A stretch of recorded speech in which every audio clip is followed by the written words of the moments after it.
Hello everyone, Assalamu alaikum. Welcome back to my channel Fatma Akhtar and Family Vlogs.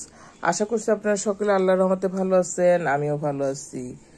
প্রিয় দর্শক, দেখুন আমরা তো মাছ মাংস বহুত উপাদেয় খাবার খেয়ে থাকি। মাঝে মাঝে সাধারণ খাবারগুলো আমাদের জন্য খুবই ভালো। এখন শীতকাল, নতুন আলু বের হয়েছে, আলুগুলো খুবই সফট থাকে। প্রিয় দর্শক দেখুন, আজকে আমি সহজে গরম ভাতের সাথে আলু ভর্তা মাখিয়ে নিচ্ছি। এটা খেতে দুর্দান্ত টেস্ট হয়, একটু ভিন্ন স্বাদের এটা। প্রিয় দর্শক দেখুন, নর্মাল ভর্তার থেকে আলুগুলো মাখিয়ে নিচ্ছি, চটকে নিচ্ছি আলুগুলো।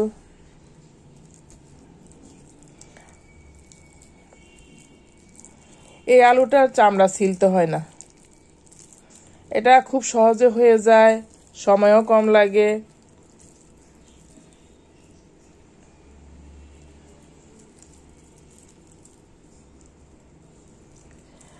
আর ভর্তাতে প্রিয় দর্শক তেল কম খাওয়ার চেষ্টা করবেন।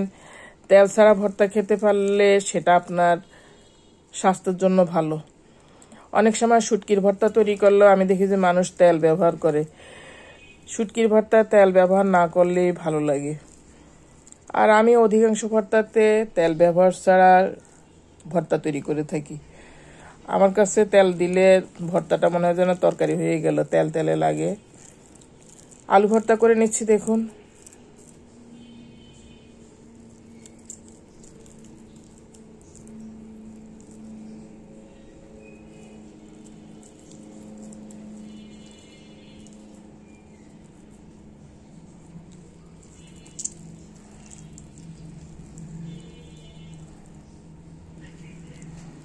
বেশ কিছু আলু নিয়েছি, চটকে নিয়েছি। এখন আমি এটা একটু ভেঙে নিব। এটা হাত দিয়ে কচলালে ভেঙে যায়।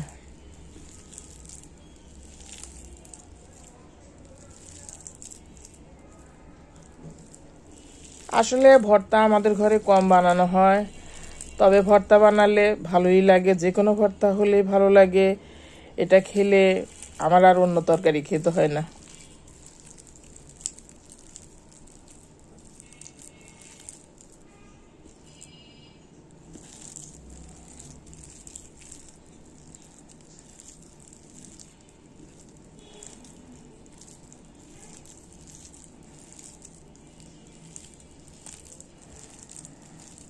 আমরা তো মরিচ ভাজা করে নিই তেলে অথবা চুলায় তেলে।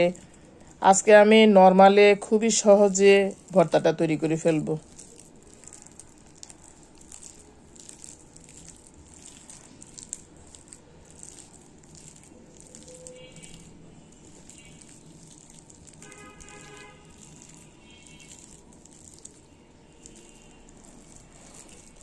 আলুগুলো মাখানো হয়ে গিয়েছে দর্শক দেখুন। এখন আমি অনেকগুলো ধনেপাতা কেটে নিয়েছি আগে, আবার এগুলো কচলে নিয়েছি, লবণ আর মরিচের গুঁড়া দিয়ে। দেখুন, মরিচের গুঁড়া দিয়ে দিয়েছি, এটা দিয়ে কচলে নিয়েছি গুঁড়া মরিচ দিয়ে। আর পেঁয়াজ কেটে নিয়েছি, এটা সহ এখন ধনেপাতা আর মরিচের গুঁড়া সহ লবণ সহ ধনেপাতাটা মাখিয়ে নিব। এটা সিম্পল একটা আলু ভর্তা, ধনেপাতার সাথে মিশে খেতে দুর্দান্ত টেস্ট হয়। ঘরে থাকা শুকনো মরিচের গুঁড়া দিয়েই এটা আমি বানিয়ে নিচ্ছি। আর ধনেপাতাগুলো গ্রামের অনেক সেন্ট, টাটকা ধনেপাতা। দেখুন, আমি অনেকক্ষণ মাখিয়ে নিয়েছি ধনেপাতা, তাই ধনেপাতার সুঘ্রাণটা বের হয়ে গিয়েছে আগে। এখন আরেকটু পেঁয়াজের সাথে মাখিয়ে নিচ্ছি। দেখুন দর্শক, আমি এখন আমার ধনেপাতা, মরিচের গুঁড়া, লবণ, পেঁয়াজ আলুর সাথে মাখিয়ে দিচ্ছি। এই ভর্তাটা দেখতেও সুন্দর হয়, সবুজাভ হয়, ধনেপাতার সেন্টের সাথে মিশে এটা সুঘ্রাণও হয়, ধনেপাতার সুঘ্রাণ। যেহেতু আমি এটাতে সরিষার তেল ব্যবহার করব না, এটা ধনেপাতার সেন্টে আপনার ভর্তাটাকে সুস্বাদু করে তুলবে।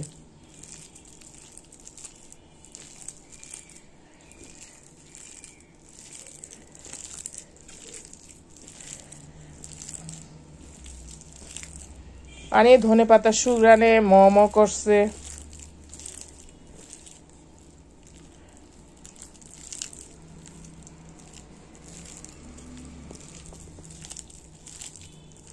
প্রিয় দর্শক দেখুন,